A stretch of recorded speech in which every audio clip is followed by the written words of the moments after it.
What's going on, boys? Very good. Very well, Martin. How are you? All good. Listen, so we didn't address it on the last episode, but there's a big match this weekend. Now, as I know there's a lot going on. We've had Champions League draws. We've had the transfer window. As we're recording this, the transfer window's a few hours away from shutting.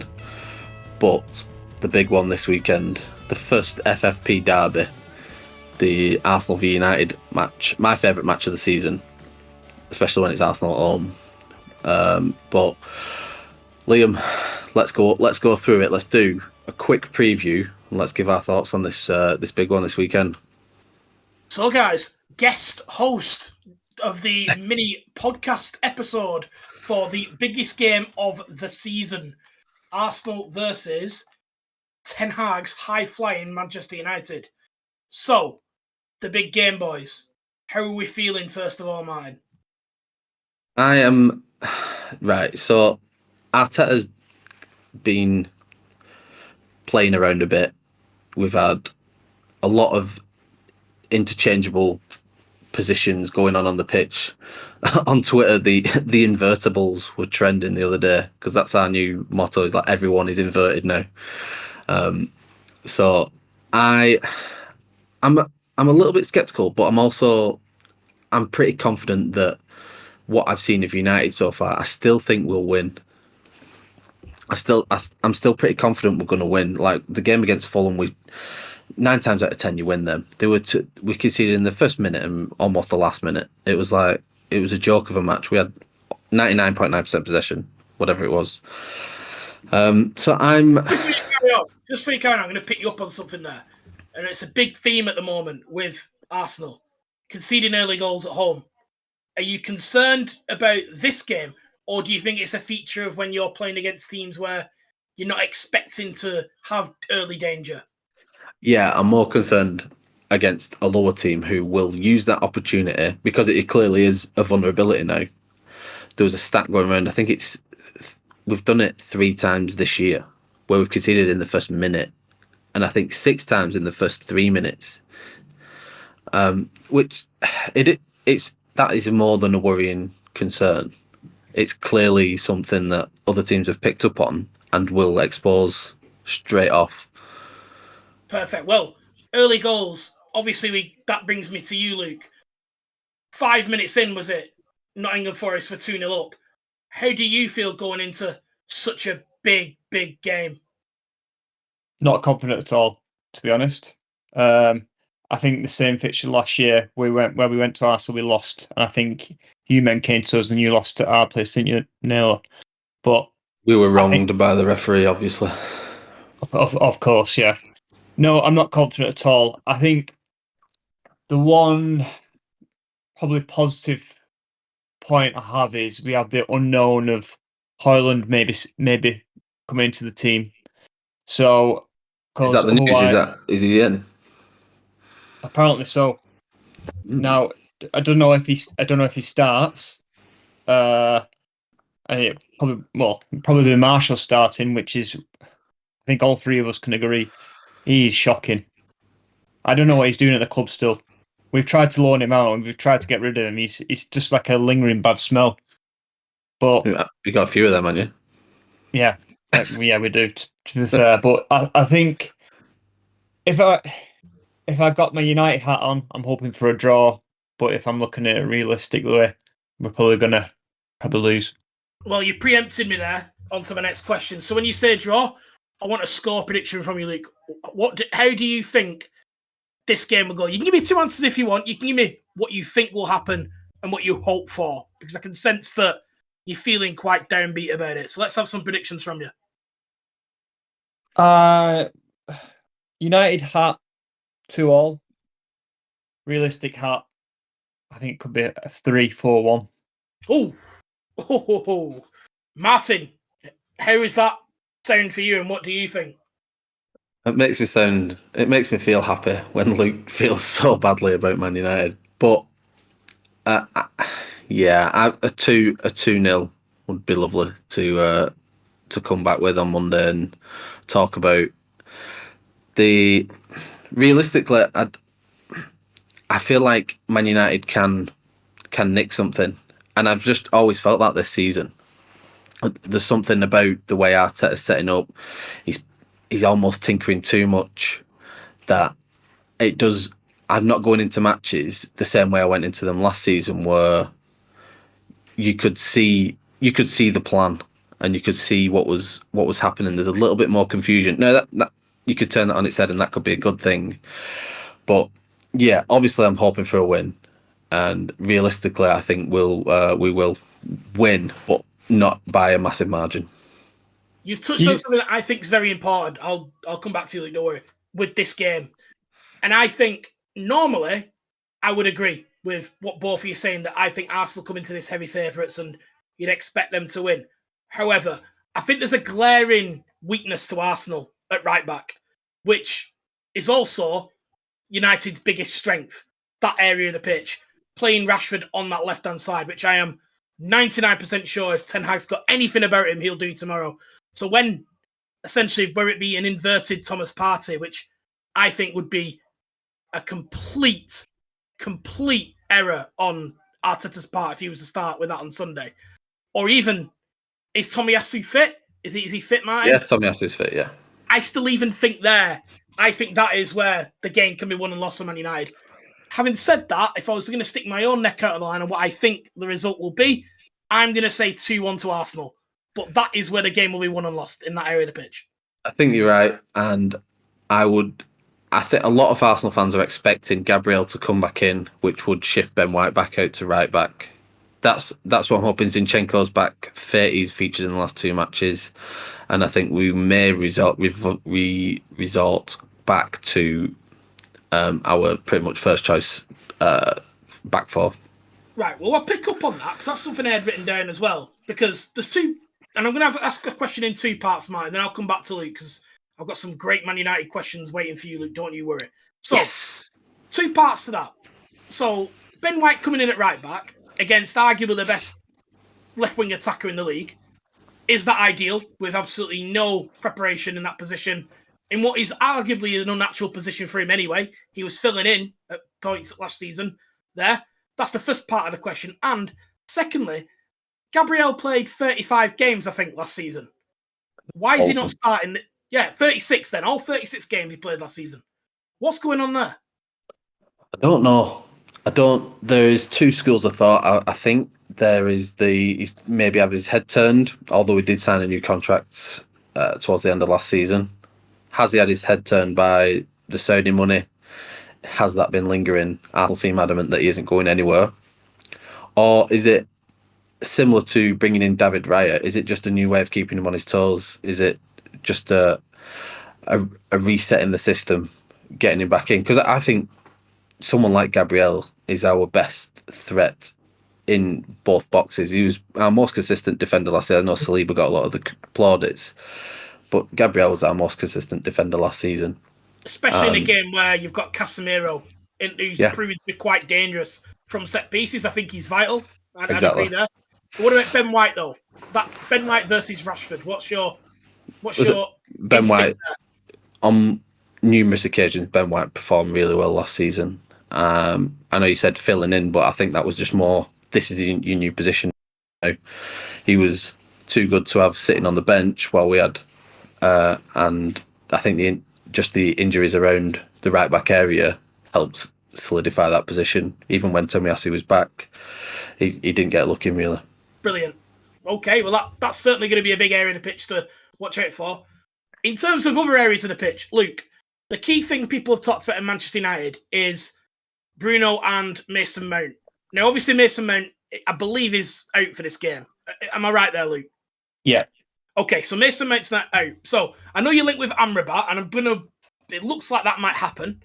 But on the basis that he doesn't play, which is probably likely, given registration windows, is this a case of McTominay coming back in? What would you do in that position?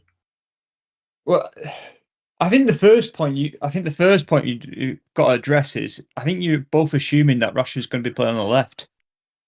I'd be shocked if he didn't. I'd be if he didn't play on the left in this game. Well, I hope he doesn't. I personally think Ten Hag's going to put him up front on it as a number 9, which we both know. Well, all 3 of us know is his not preferred position. He likes playing on the left, but I've got a feeling he's going to do that, which is not a great option for us, I don't think. But do you think in midfield, hang on, I will come back. We'll come back to that then. So, what do you anticipate Ten Hag does for the front three then? You think it's Martial on the left? No, Martial doesn't start. Just said he started 5 minutes ago. He started last game. I think he'll switch it up. Right. What's your front three then? What do you think? Actually, what's your front three, and what do you think Ten Hag will do? Let's have both of them. I think it'll be Rashford up front, Garnacho on the left, and Anthony on the right. And I would prefer Rashford start Højlund if he's fit, and put Anthony on the right. I don't know what you guys think of that. I mean, I'd take that all day long. I don't rate Anthony very highly, and bringing Højlund in for such a big game for United to make his debut. You can argue Man United's players have made good debuts against Arsenal in the past, but I'm not too worried about Højlund coming in. I personally would probably, if I'm really thinking about it now, probably would start Martial. But what I would be doing is having him and Rashford interchangeable. But I would, essentially, when the ball's out of possession, I would have Rashford moving over to the left-hand side for quick transition, getting the ball to him quickly. Whereas he starts up front, generally speaking, every time you're not on the ball, I want Rashford moving over to that left-hand side. Because if you win the ball, you want to break with him quickly. That's what I would do. But hang on, Martin, I'll come back to you, don't worry, because I want to get Luca's quite textbook Luke here, avoided the question completely. Does McTominay come back in? Oh, God. Yes or no? Yes, right, McTominay's in. Thank you. Yeah. Luke is pro McTominay. We've established that now. Martin, you've got a point. What do you want to raise? I was going to ask Luke, what is he worried about most in this match? I mean, my worry from Arsenal. I've got questions written down here. Oh.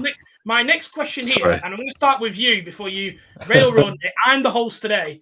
Is there anyone in the opposition you fear, Martin? No. The referee? No. I don't. There's a lot about United that I like. You know what? The person I fear most in my squad is the manager, because I think he's good at managing it in game, where I don't think we have that strength. As for on the pitch, no, there's not much that concerns me about Man United. I think we're stronger than them in almost every position. You could argue about Bruno and stuff, but he's not for me. Kevin De Bruyne called Bruno the most creative player in the league, and you're not even mentioning him as someone that you're concerned about. No. Think Declan Rice has him sorted? I just don't think. Look, me saying this now is probably almost guaranteeing him scoring probably 2 on Sunday, but he's just not someone who affects the game enough for me. And you could argue about chances created, goals scored, assists, whatever. He's just, sometimes these big games, he goes wandering. The biggest challenge for Declan Rice is if he plays as a single pivot. Yeah. If Bruno drifts to that right-hand side to double up on the left back, who's going to be starting left back for you, do you think? Zinchenko. I suspect it'll be Zinchenko, yeah. So that could be quite problematic, couldn't it? With regard to that. So that's quite an interesting matchup. So we'll come back to that. But Luke, apart from the actual game itself, what do you fear from the game? Is there any particular Arsenal player that's keeping you up at night as opposed to all the guilty conscience and stuff that you have from your just general personality? Nah. I always just think Arsenal are just a weak set of boys, so none of them kind of keep me up at night. What a burn! What a burn! Weak set of boys. Well, you showed last season you're the bottle merchants, and you showed the season before that you bottle merchants. So Fighting talk from Luke. Obviously you've got issues at left back, Luke. I think Reguilon, who I'd forgot was at Spurs, signing this morning as of Friday. So does that Reguilon potentially is going to go straight in? I understand, because you've not got any other left backs. You've even loaned out Brandon Williams. up against Bukayo Saka, does that battle not concern you a little bit? It should.